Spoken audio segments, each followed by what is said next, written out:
Boa noite a todos. É um prazer para mim ter a oportunidade de mais uma vez compartilhar um pouco da palavra de Deus com a amada igreja. Irmãos, quinta-feira passada, dia 31 de outubro, todo mundo mais uma vez comemorou uma data bem especial. Que data foi essa?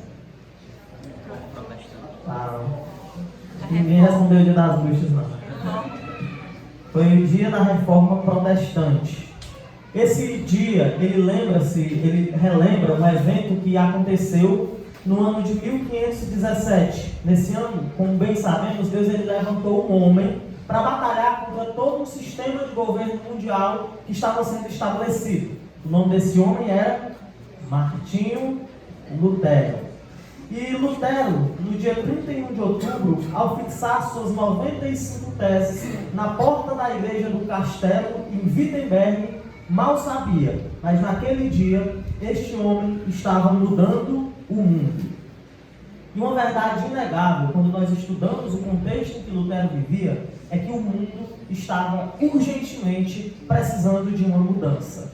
A realidade na época dele era bem complicada. A igreja cristã havia se desviado, os líderes tinham mais interesses políticos do que espirituais, o povo estava afogado numa ignorância tremenda e escândalos sexuais eram muito comuns na igreja. A igreja estava numa situação degradada, ela estava simplesmente numa situação de ruína, em destruição quase que completa. Mas isso não começou exatamente no período em que Lutero estava vivendo. Na verdade, isso durou de um período anterior a Lutero por pelo menos 1000 anos, na época em que nós conhecemos como a Idade Média. Nesse tempo, a igreja que tinha uma forma estabelecida por Deus foi perdendo sua forma gradativamente. A igreja foi apoiando coisas que Deus condenava, como culto a entidades que não eram Deus. Ela foi apoiando coisas que, nitidamente, no Novo Testamento, nós vemos que não estão de acordo com a vontade de Deus. A igreja então começou a perder sua forma e uma reforma era necessária. Era necessária que Deus ele fizesse sua igreja voltar a parecer com aquilo que ele queria que ela parecesse. Mas a igreja, ainda assim, na época de Lutero, não havia passado por isso. Ela estava afogada em um grande misticismo. Eles adoravam a criatura no lugar do Criador. Era um contexto simplesmente terrível e que fazia jus ao nome Era das Trevas. Mas o Senhor, em sua infinita graça, foi desenvolvendo toda uma situação. Ele foi criando várias possibilidades para que uma mudança acontecesse. E Lutero não foi um fator principal, mas ele foi um dos fatores que Deus usou para trazer novamente sua igreja das trevas à luz. A Reforma Protestante, então, irmãos, foi um período de grandes redescobertas. Foi um período em que o povo, depois de muitos anos, pôde enfim ouvir o Evangelho em que Cristo é o centro e Deus era apresentado como um Deus de amor e não somente como um Deus irado, um juiz prestes a destruir tudo e todos ao seu redor. Normalmente entende-se que o ensino doutrinário da época da Reforma em si, ele pode ser sintetizado no que são chamados de 5 solas da Reforma, ou 5 somentes. E hoje nós, por ocasião da Reforma, por ocasião das comemorações do recente aniversário dessa data, nós vamos meditar em um desses solas. Nós vamos meditar essa noite no tema Solos Cristos. Então, nesse estudo, nós tentaremos compreender e aplicar, e nos maravilharmos diante desta verdade de que somente Cristo é essencial para a nossa salvação. E para que tudo fique claro, a questão que envolve essa doutrina que estudaremos hoje é uma questão básica. A questão é: como o homem pode ser salvo? Essa pergunta, ela em si, já se baseia em 2 pressupostos. O primeiro deles é que o homem naturalmente não é salvo. E o segundo é que existe a possibilidade de uma salvação. Então, de acordo com a Bíblia, nós vemos que desde o dia em que Adão pecou, toda a sua descendência, a partir dali, está condenada. O homem, depois de Adão, está distante de Deus. Ele está separado de Deus. Ele naturalmente não desfruta de uma união, de uma comunhão com o Senhor. Todo ser humano que nasce na terra está morto. Ele está separado de Deus. Então, é exatamente neste contexto que essa pergunta entra. Mas então, como é que o homem poderia se aproximar de Deus? Como é que o homem poderia novamente estar ao lado do seu Criador? Em termos simples, como é que o homem poderia se livrar da morte que está presente na sua alma? O livro de Atos, no texto em que nós lemos essa noite, ele nos responde. Eu convido os irmãos a voltarem para esse texto. Atos, capítulo de número 4, versículos 8 a 12. Nesse texto nós responderemos a questão como é que o homem pode ser salvo, como é que o homem pode ser reaproximado de Deus. Atos 4, 8 a 12.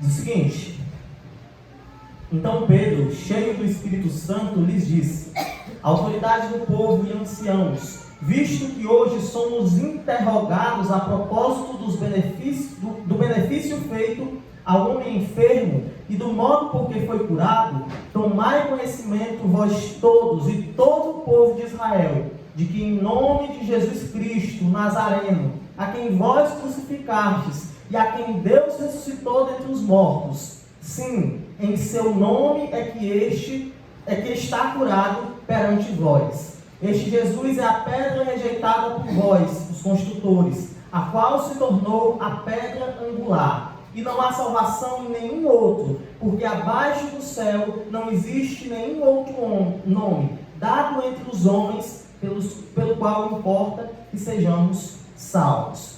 A resposta da Escritura, de forma básica, para a pergunta como o homem pode ser salvo, ela é simples. E aqui ela é dada pela boca de Pedro em termos de que o homem ele é salvo única e exclusivamente por intermédio de Cristo. Não existe outra pessoa que possa salvar o homem. Não existe uma circunstância, um ato, alguém de fora, ou mesmo a própria pessoa que seja capaz de livrar o ser humano da sua condição de separação de Deus. A única esperança de cada um de nós é Jesus. E apesar da Bíblia nos dar essa resposta de forma tão simples e clara, ainda assim, existem muitas pessoas que não conseguem entender. Existem muitas pessoas que buscam por si próprias reconciliações para com Deus. Eles andam pelos caminhos que Deus não estabeleceu e viram as costas para o único caminho que é Jesus. Infelizmente, durante toda a história foi assim. E hoje está assim mais do que nunca. Algum tempo atrás, fizeram uma pesquisa para a identificação de alguns símbolos. Apresentaram então o símbolo do McDonald's, aquela empresa de fast food, aquela empresa de comida enorme. E muitas pessoas reconheceram o símbolo. Apresentaram o símbolo das Olimpíadas, aqueles arcos. E muitas pessoas reconheceram o símbolo e fizeram uma associação. Apresentaram então o símbolo da cruz. E poucas pessoas associaram aquilo ao cristianismo ou compreenderam o poder daquele símbolo. E é por essa causa, irmãos, que o assunto solos Cristos, o assunto de que somente Cristo é o autor e o consumador da nossa salvação, é tão relevante hoje. Esse assunto ele é relevante, irmãos, porque nós temos perdido a essência do cristianismo. Muitas vezes a nossa fé, ela esquece-se do sacrifício redentor de Cristo. E no centro do nosso coração não tem mais uma cruz. Às vezes tem uma cédula de dinheiro. Às vezes tem a visualização do bem que nós tanto desejamos. Às vezes tem um rancor não perdoado ainda. Mas quase nunca no centro do nosso coração tem uma cruz. Então hoje eu gostaria de fazer uma apresentação da centralidade do sacrifício de Cristo na nossa vida. E para você que está aqui sem Jesus, essa é uma oportunidade de você ser salvo. E para você que está aqui com Jesus, essa é uma oportunidade de, à medida que nós falamos, você se maravilhar com o tamanho da sua salvação. Deus, ele reconhecendo essa nossa tendência de desprezarmos a cruz, durante a história levantou vários homens. E um desses foi Martinho Lutero. E Lutero ele tem um pensamento interessante acerca da centralidade da cruz. E o que eu fiz nesse estudo foi fazer uma adaptação desse pensamento, que era referido a teólogos, para a nossa individualidade, para a nossa realidade pessoal. Então, nesse estudo, irmãos, nós vamos ver como grupos podem tratar o sacrifício de Cristo. Nós veremos então dois grupos, os homens da glória e os homens da cruz. E ao fazermos isso, nós compreenderemos melhor a doutrina de que somente Cristo é o consumador e o autor de nossa salvação. Mas antes da gente prosseguir, vamos orar. Pai amado, muito obrigado por teu amor, muito obrigado porque o Senhor morreu naquela cruz em nosso lugar. Pai, eu não estou aqui porque eu sou melhor do que ninguém nessa igreja. Eu não estou aqui, Pai, porque eu sou mais capacitado, porque eu sou mais inteligente, porque eu tenho pensamentos melhores, não, Pai. O motivo de eu estar aqui não é esse. O motivo de eu estar aqui nesse lugar foi o teu sangue que derramou-se no meu lugar. Foi a tua justiça que tapou minha injustiça. Foi a tua beleza que ofuscou minha feiura diante de Deus. Pai. Nos ajude a compreendermos a centralidade do teu sacrifício, a centralidade da tua cruz nessa noite. Nós saímos daqui, Pai, encorajados, saímos daqui mais fortes, não porque descobrimos que nos tornaremos ricos, não porque descobrimos que seremos abençoados, mas porque vamos relembrar a maior prova de amor que alguém já pôde viver. Nos ajude a compreendermos que somente o Senhor é digno. É isso que eu te falo em nome de Jesus Cristo. Amém. Somos Cristos, ou em português, somente Cristo. Somente Cristo é a única esperança da nossa salvação. Em relação a essa doutrina, nós podemos dividir a humanidade em duas categorias. A primeira categoria são os que compreendem a centralidade de Cristo. E a segunda categoria são os que não compreendem a centralidade da cruz de Cristo para que sejamos salvos. Como eu disse nesse estudo, nós vamos chamar as pessoas que não compreendem ainda como os homens da glória, os homens que buscam ainda a glória própria, os homens que olham para Deus como um Deus glorioso, mas que não conseguem enxergar nele o sofredor que morreu e padeceu em nosso lugar. Nós dividiremos também um segundo grupo, que são os homens da cruz, homens que conseguem enxergar o sacrifício de Cristo e conseguem viver baseados nele. Então nós vamos começar o estudo vendo o grupo que chama-se os homens da glória. E os homens da glória são todos aqueles que entendem que podem ser salvos por qualquer outro meio que não seja Jesus. E uma boa ilustração que foi dada para esses homens, nós encontramos lá em Gênesis capítulo de número 11. Convido você a abrir sua Bíblia lá. Gênesis capítulo de número 11. Primeiro livro da Bíblia, logo no último capítulo que a controvérsia é maior. Gênesis 11. Esse texto ele narra o evento que quase todos aqui, se não todos, conhecem como Torre de Babel. O povo, depois do dilúvio, começou a crescer juntos. E eles então resolveram edificar uma cidade. E ao edificar uma cidade, eles se envolveram em uma grande confusão. E é exatamente isso que esse texto nos mostra. Então nós vamos usar esse texto e fazer um paralelo entre ele e a vida da pessoa que não consegue colocar Jesus Cristo no centro da sua fé. E que não consegue entender que Jesus é o único caminho. E os versículos 1 a 4 dizem o seguinte: ora, em toda a terra havia apenas uma linguagem e uma só maneira de falar. Sucedeu que, partindo eles do Oriente, deram com uma planície na terra de Siná, e habitaram ali. E disseram uns aos outros: vinde, façamos tijolos, e queimemos-nos bem. Os tijolos serviram-lhe de pedra, e o betume de argamassa. Disseram: vinde, edifiquemos para nós uma cidade, e uma torre, cujo topo chegue até os céus, e tornemos célebre o nosso nome, para que não sejamos espalhados por toda a terra. Nesse texto aqui nós vemos uma união que dá inveja às vezes, irmãos. Um povo unido no mesmo propósito, com uma só mente, com um só coração. Um povo dedicado e que resolveu trabalhar junto. Um povo que estava disposto a suar, a sofrer. em prol de um objetivo maior. Mas o problema é que o objetivo deles não era um objetivo nobre. O objetivo dessa união é que eles queriam alcançar o céu. Eles queriam fazer uma torre para que eles chegassem até o mais alto possível, se possível até o próprio céu. E então todos os povos, todas as gerações veriam que eles eram um povo diferenciado, veriam que eles eram um povo glorioso. E nós podemos fazer um paralelo que vai esclarecer um pouco melhor a atitude dos homens da glória. Os homens da glória são semelhantes ao povo de Babel. Eles são pessoas que desejam chegar ao céu por seu próprio esforço e do seu próprio modo. Eles entendem que existe uma separação entre Deus e os homens. Eles entendem que nós estamos separados de Deus. Isso é óbvio, é nítido. Nós precisamos nos aproximarmos do Senhor.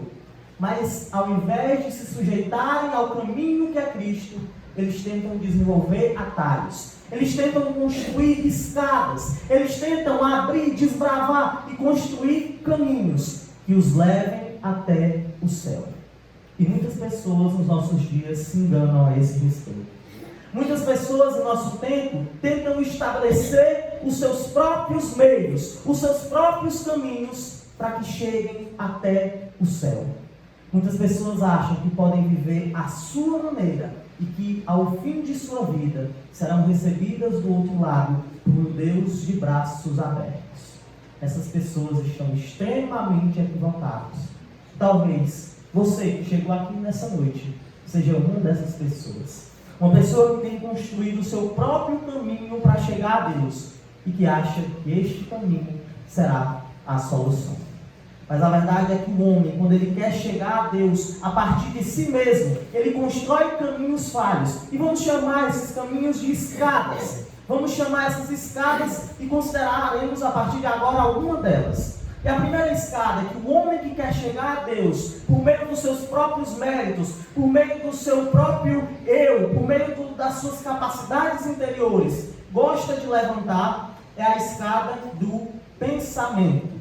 Muitas pessoas acreditam que poderão conhecer e agradar a Deus baseados naquilo que as suas mentes articulam sobre Deus e sobre a vontade de Deus. Não é incomum nós vermos pessoas se perdendo nas ideias que têm a respeito de Deus e deixando de servirem por isso o Deus que a Bíblia revela. Algumas pessoas querem relativizar Deus. Elas querem tornar Deus algo instável, algo que não pode ser conhecido. Existe uma história que muitos desses gostam de contar, que fala de um rei. Eles dizem que certo rei, por uma ocasião, ele chamou alguns cegos.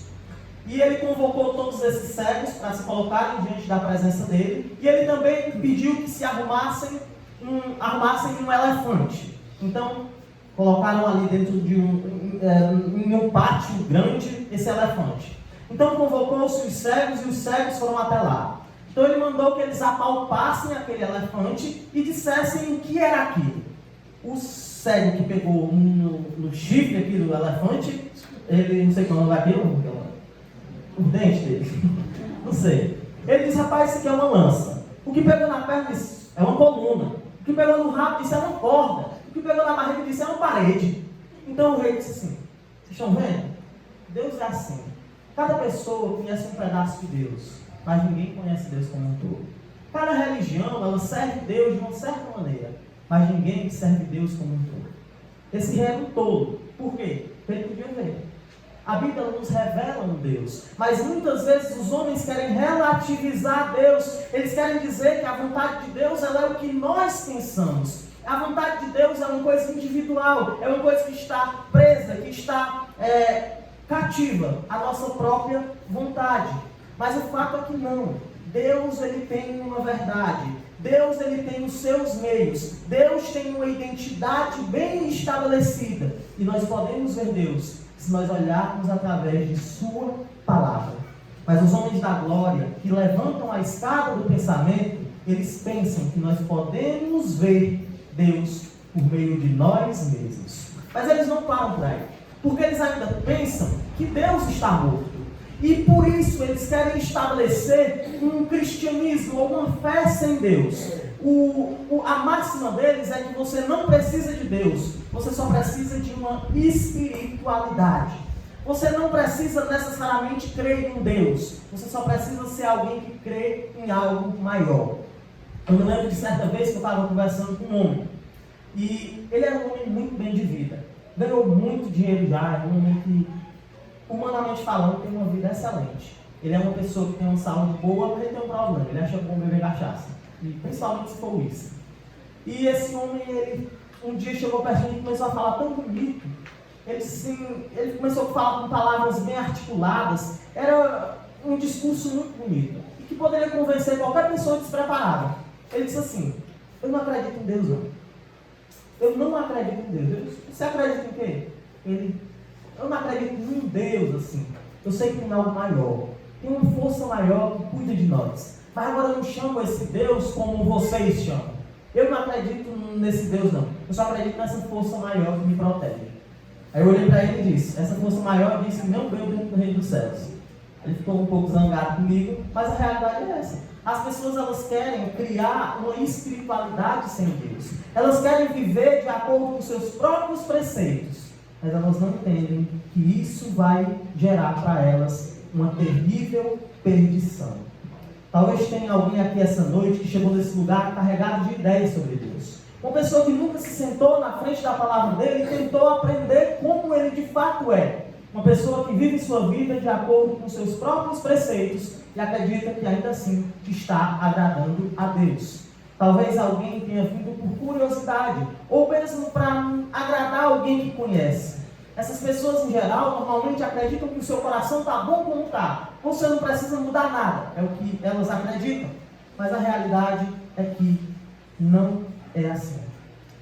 Lutero, ele disse que se as pessoas usarem a razão como um guia somente, a razão torna-se uma prostituta cativa a Satanás, que sempre chega a uma distorção de Deus e nunca ao Deus verdadeiro.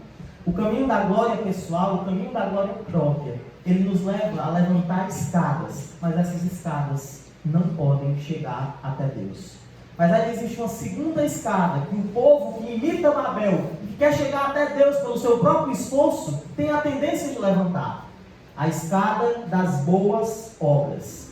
Não são poucas as pessoas que pensam que Deus está interessado nos rituais que nós prestamos. Não são poucas as pessoas que acham que Deus ele é alguém que está precisando de esmola, precisando de dinheiro, está precisando de ajuda financeira, que acham que por dar dinheiro ou por fazerem algo, tem o agrado de Deus.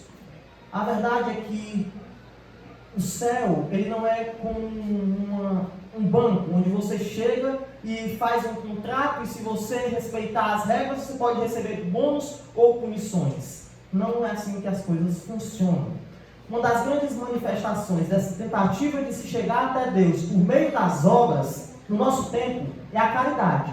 Hoje em dia, se você ligar a televisão ou abrir a internet e pesquisar a vida de alguns dos famosos, você vai ver que, em geral, eles são pessoas que vivem uma vida completamente contrária ao que a Bíblia prega como correto. Eles vivem uma vida adulterando, já estão no 15º casamento, vivem uma vida completamente contrária àquilo que Deus estabeleceu.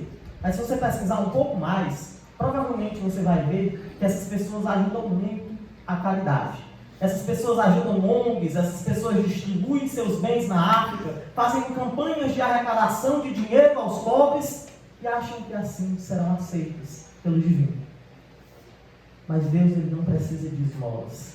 Deus ele não precisa do seu dinheiro. Deus ele não precisa da sua disposição. Deus ele não precisa de você. Deus ele não precisa de mim. Ele não precisa de nós. As obras elas não são um câmbio válido para trocarmos por nossa salvação. Nossa salvação não depende das obras. Por outro lado, dentro dessa escada das boas obras, alguns escolhem partir por uma abordagem diferente. Elas vivem uma vida dentro da religiosidade. Algumas pessoas pensam que podem construir um caminho para o céu por intermédio da religiosidade. São pessoas devotas, são pessoas que vivem uma vida moral, que buscam não fazer as coisas erradas, mas que não entenderam ainda quem Deus é. Eu me lembro do meu tempo que eu estava lá no Juazeiro, quando eu estava lá no Seminário Batista. E todo ano tem uma romaria principal e o pessoal do seminário vão evangelizar nessa romaria. Gente, é incrível, é uma coisa única, é até interessante de se ver. Muitas pessoas passando a caráter, vestidas como romeiros. Muitas pessoas passando de joelho. Algumas pessoas carregando cruzes e chorando enquanto sobem o morro do Padre Cícero. Pessoas que têm uma aparência de piedade. Pessoas que aparentemente estão se reconectando com Deus. Pessoas que, se você pressionar, seriam capazes até de morrer por sua fé. Mas que ainda não compreenderam a essência. Que ainda não compreenderam o poder de Deus que é revelado em Cristo. As boas obras são uma escada, mas são uma escada curta demais, que não pode atingir o céu.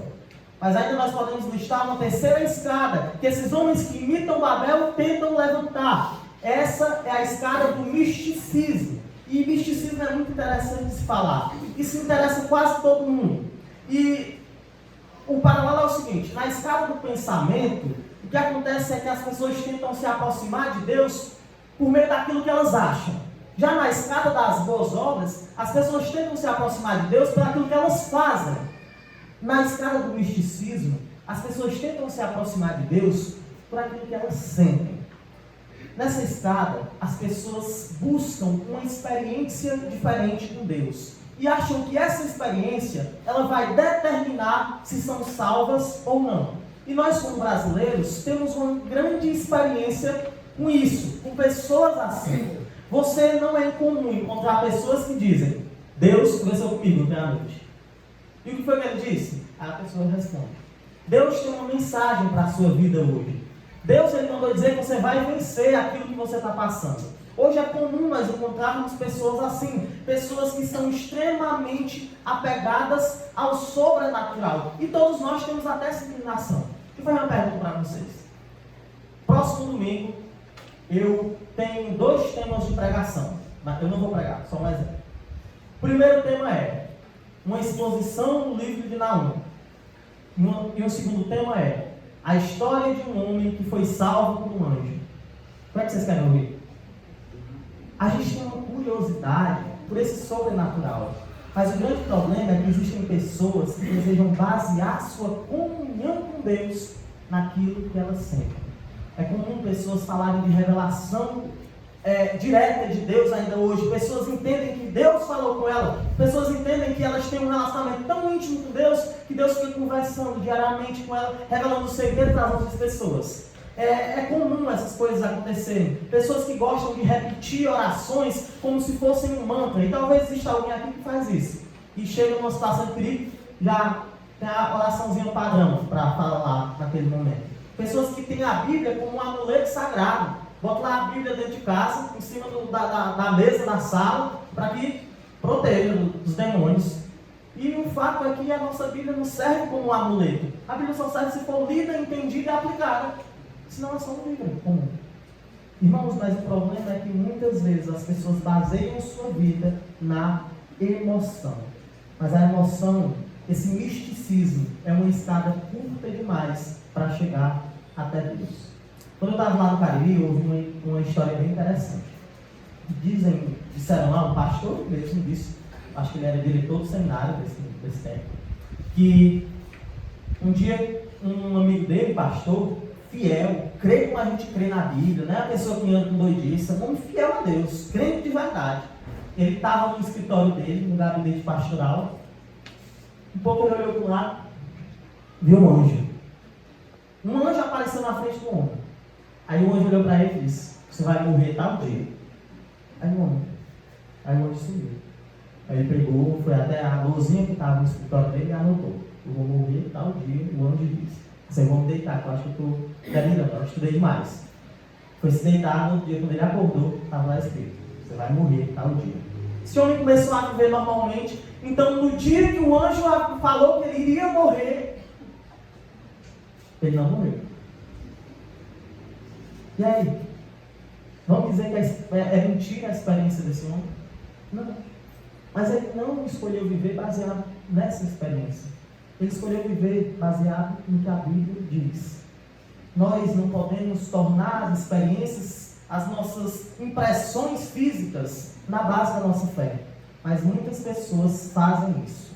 As escadas que os homens da glória levantam até o céu são apenas manifestação da ignorância e da idolatria do seu coração e nunca conseguem de fato atingir o seu propósito. Essas escadas nunca conseguem de fato chegar até o céu. Pelo contrário, o resultado dessas escadas é algo completamente oposto à proposta que eles apresentam nelas. Vamos continuar lá em Gênesis 11.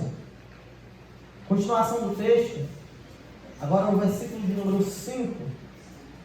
Diz o seguinte: Então desceu o Senhor para ver a cidade e a torre que os filhos dos homens edificavam. E o Senhor disse: Eis que o povo é um, e todos têm a mesma linguagem, e isso é apenas o começo. Agora não haverá restrição para tudo que intentam fazer. Vinde, desçamos e confundamos ali a sua linguagem, para que um não entenda a linguagem do outro. Dessarte o Senhor os dispersou dali pela superfície da terra, e cessaram de edificar a cidade. Chamou-se-lhe por isso o nome de Babel, porque ali confundiu o Senhor a linguagem de toda a terra, e dali o Senhor os dispersou por toda a superfície dela. Aqueles homens, eles queriam chegar até o céu, mas no final, o destino que lhes esperava era a confusão e a vergonha. É exatamente isso que acontece com a vida de qualquer pessoa que queira chegar ao céu por seus próprios méritos, do seu próprio jeito. O fim da vida dessa pessoa, ou mesmo o caminhar, será marcado por confusão e vergonha. Porque mesmo ela buscando o Senhor, por não buscar no lugar correto e da maneira correta, ela nunca encontrará. E talvez você chegou até aqui buscando se aproximar de Deus por uma dessas escadas. Talvez você está agora, nesse momento, tentando ser uma pessoa melhor. Você não quer ser um crente, porque ser crente é muito complicado, você sabe que é uma decisão complicada. Mas ir para a igreja de vez em quando é bom, porque a gente se torna pessoas melhores quando a gente vem para cá, é o pensamento de muito. Mas o ponto é que, se você construir essas escadas, se você começar a viver baseado nisso, você nunca vai chegar lá. Você nunca vai se encontrar com um Deus amoroso que você tanto ouve falar. As escadas que nós criamos são escadas falhas. Os caminhos que nós estabelecemos são caminhos falhos. A nossa ponte, a ponte que nós construímos nunca vai chegar do outro lado. E nós todos que desejarmos viver uma vida buscando a salvação nos nossos meios, estamos destinados ao fracasso. Mas a palavra do Senhor tem uma boa notícia. O Deus distante de muitos mandou uma mensagem para você. Existe um caminho, existe uma esperança, existe uma ponte que pode nos levar, mesmo nós, os mais terríveis dos pecadores, até Deus. As pessoas que seguem por essa ponte são chamados de homens da cruz. E agora que nós já vimos como e quem são os homens da glória, homens que constroem os seus meios para chegar até Deus, vamos olhar agora para o povo da cruz e para o caminho que esse povo trilha. Lutero viu em Gênesis 11 um paralelo para o povo da glória. E agora, um pouco mais adiante, em Gênesis 28, ele vai ver um paralelo com o povo da cruz. Eu convido você a abrir sua Bíblia lá, Gênesis capítulo de número 28.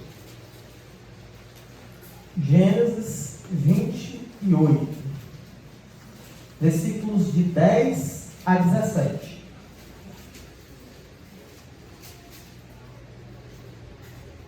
Gênesis 28, 10 a 17. Diz assim: Partiu Jacó de Berseba e seguiu para Harã. Tendo chegado a certo lugar, ali passou a noite, pois já era sol posto. Tomou uma das pedras do lugar, fê-la seu travesseiro e se deitou ali mesmo para dormir. E sonhou. Eis posta na terra uma escada, cujo topo atingia o céu. E os anjos de Deus subiam e desciam por ela. Perto dele estava o Senhor e lhe disse: Eu sou o Senhor, Deus de Abraão, teu pai, e Deus de Isaque. A terra que agora estás deitado, eu te darei a ti e à tua descendência. A tua descendência será como o pó da terra. Estender-te-ás para o ocidente e para o oriente, para o norte e para o sul. Em ti e na tua descendência serão abençoadas todas as famílias da terra. Eis que estou contigo e te guardarei por onde quer que fores, e te farei voltar a esta terra, porque não te desampararei, até cumprir eu aquilo que te hei referido. Despertado Jacó do sono, disse: Na verdade o Senhor está neste lugar, e eu não o sabia. E temendo disse: Quão temível é este lugar! É a casa de Deus, a porta dos céus. Enquanto em Babel nós vemos os homens tentando chegar até Deus, aqui, nesse lugar que posteriormente, logo nos versículos seguintes, será denominado Betel, nós vemos aqui Deus chegando até os homens. Enquanto que em Babel nós vemos os homens falhando nos seus esforços de chegarem até Deus, aqui em Betel nós vemos Deus tendo êxito no seu propósito de se aproximar de Jacó. É exatamente assim a nossa salvação. A nossa salvação não somos nós indo até Deus e oferecendo para Ele as glórias da nossa caminhada. Nossa salvação não é Deus recompensando os nossos sucessos ou as nossas vitórias. Nossa salvação é Deus trabalhando sozinho e nos oferecendo o seu amor. E é por isso que nós temos esperança. Nossa esperança não está em nós mesmos. Nossa esperança não está nas nossas vitórias ou nos feitos que realizamos pelos caminhos da vida. Nossa esperança está fixada, única e exclusivamente na provisão de Deus. E essa provisão é a cruz. É incrível como Deus agiu na nossa salvação. Porque o caminho da cruz, irmãos, é o caminho mais improvável de todos. O caminho da cruz é o caminho que qualquer pessoa em sã consciência não imaginaria ser o correto. Quem poderia imaginar que a nossa salvação ela estaria fixada em um madeiro? Quem de nós, por mais criativo que fosse, poderia pensar que o clímax, e o que é o clímax? O clímax é o ponto mais alto, o clímax da história humana, seria o momento de maior vergonha da vida de um homem. A Bíblia afirmou que todos os pendurados são malditos. Como é irônico nós vemos que a nossa bênção depende da maldição de um homem, Deus. A cruz contradiz o nosso pensamento. Ela torna a nossa sabedoria loucura. Ela destrói as nossas obras e pede de nós unicamente a fé. Na cruz o misticismo é aniquilado, porque quem morreu por nós não foi um ser celestial que veio brilhando aqui. Quem morreu por nós foi um homem que sangrou e que derramou o seu sangue para pagar o preço dos nossos pecados. Na cruz nós temos esperança, e é na cruz onde Deus, o Deus que está no céu, provê para nós redenção. Deus, ele inverteu as expectativas. Ele não veio para a terra como Deus de glória, ele veio para a terra em fraqueza, ele veio para a terra humilde. Ele era o Rei dos reis, o Senhor dos senhores, mas ele escolheu vir para a terra como pobre. Não foi o Deus em glória que morreu na cruz, foi o Jesus humilhado. Foi o Jesus humilhado que morreu na cruz. Mas mesmo nessa humilhação, Jesus é o único caminho para que eu e você sejamos salvos. Irmãos, o que eu estou ensinando aqui é uma coisa completamente contraditória a tudo que as religiões ensinam. Tudo que as religiões ensinam depende de você e da maneira como você desempenha o seu papel. Mas aqui nós estamos vendo que a nossa salvação está fixa, está presa no nome de outro. Nós não somos salvos por aquilo que fazemos, nós não somos salvos por nosso desempenho. Nós somos salvos única e exclusivamente por Jesus. E Jesus é a solução. E eu gostaria de dizer para você que está aqui essa noite, que a solução não é a igreja. Não adianta nada você vir para a igreja por vir. A solução não é fazer coisa boa, não adianta de nada você fazer coisa boa. Você faz coisa boa hoje, faz 10 ruim amanhã. Não adianta de nada você respeitar o pastor da igreja, ser amigo dos crentes. Não adianta de nada você buscar na vida aí onde vai encontrar a solução. A salvação, ela não é como um tesouro pirata que foi escondido nas profundezas por Deus. A salvação, ela está evidente, ela está fixada, ela está demonstrada pelos séculos dos séculos, ela está numa cruz, ela está no madeiro, e esse é o nosso único caminho. É o nosso único caminho. Não existe outra possibilidade, não existe outro caminho, não existe um atalho, não existe outra forma. A única forma da gente ser salvo é crendo no sacrifício dessa provisão de Deus, é crendo que Jesus Cristo é o Senhor. Gostaria de convidar vocês novamente para Atos 4, para não dizer que são aqueles pregadores que leem o texto e nem mais voltam o texto. Atos 4.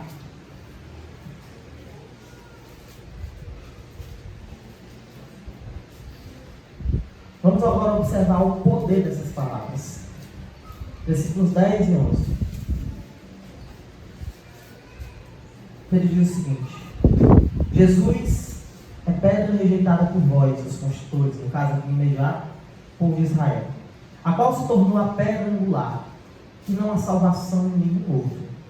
Porque debaixo do céu não existe nenhum outro homem dado entre os homens, pelo qual importa que sejamos salvos. Irmãos, não existe uma alternativa, não existe um outro caminho, não existe uma outra possibilidade. O único caminho é Jesus. Foi por causa dessa verdade que muitas pessoas morreram. Foi por causa dessa verdade que muitos homens, no tempo da reforma, perderam suas famílias ou foram mesmo queimados vivos. Foi por causa dessa verdade básica e simples que pessoas deixaram o conforto do seu lar e foram para as outras extremidades da terra pregar o Evangelho, pregar que existe salvação e que essa salvação está somente em Cristo. Se você está aqui sem Deus, saiba que existe uma solução. Você nunca vai ser uma pessoa boa. Nunca. Eu não sou uma pessoa boa, eu já sou crente desde que eu sou criança. Só que sou crente desde quando eu nasci, porque quando eu nasci eu não prestava. Só com 4 anos que eu me converti. Mas ainda hoje eu sou mau. Todo mundo que está aqui pode ter 40, 50 anos de crente é mau. Nós somos maus, mas a nossa esperança não está na nossa justiça própria. A nossa esperança não está no nosso desempenho. A nossa esperança está em Cristo. E se não fosse Ele, todos aqui estariam perdidos. Se não fosse Jesus, não haveria esperança. E essa é uma verdade tão simples. É uma verdade que todo mundo aqui sabe. Mas é uma verdade que muitas vezes nós ignoramos. É uma verdade que serve apenas como uma afirmação boba ou uma afirmação sem discernimento. Mas, irmãos, olhem o tamanho do privilégio. Se você fosse daqui até o outro lado do mundo, em penitências, se martirizando, não seria suficiente. Eu me lembro quando a gente ia para o Carrasco, eu e o Micael, e a gente evangelizava um rapaz lá, que ele acho que ele tomou um tiro nas costas, e ele não conseguia andar. E repetidas vezes a gente dizia: rapaz, você não precisa fazer uma coisa grandiosa demais não, você só precisa crer. Até hoje eu não sei desse rapaz, mas a gente foi lá várias semanas seguidas com a mesma mensagem, mas esse homem não entendeu. E quando nós saímos de lá, quando a gente parou de ir, ele ainda não era um cristão. A verdade é tão simples, mas é tão difícil de ser colocado em prática. A nossa esperança está somente em Jesus. E como nós vimos, quando o homem tenta ir até Deus, ele fracassa. Ele não consegue apresentar suas glórias a Deus, porque o caminho que ele deveria trilhar não é um caminho que leva até Deus. Mas quando Deus vem até o homem, ele vem e traz uma série de benefícios. O Jesus que foi enviado pelo Deus, que também certa vez falou com Jacó, é o Jesus que nos salva. É o Jesus que nos protege. É o Jesus que nos dá esperança, mesmo nos dias mais difíceis. É somente esse Jesus em quem a nossa esperança repousa. Para encerrar, eu convido os irmãos a abrirem suas Bíblias em Colossenses, capítulo de número 2, versículos 13 a 15. Colossenses 2, 13 a 15.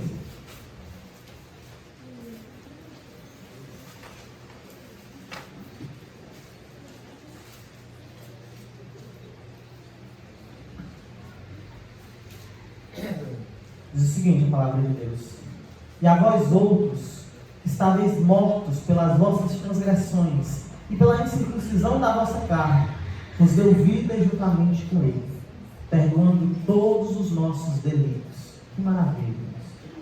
Tendo cancelado o escrito de dívida que era contra nós, que constava de ordenanças, a qual nos era prejudicial, removeu-o inteiramente, encravando na cruz.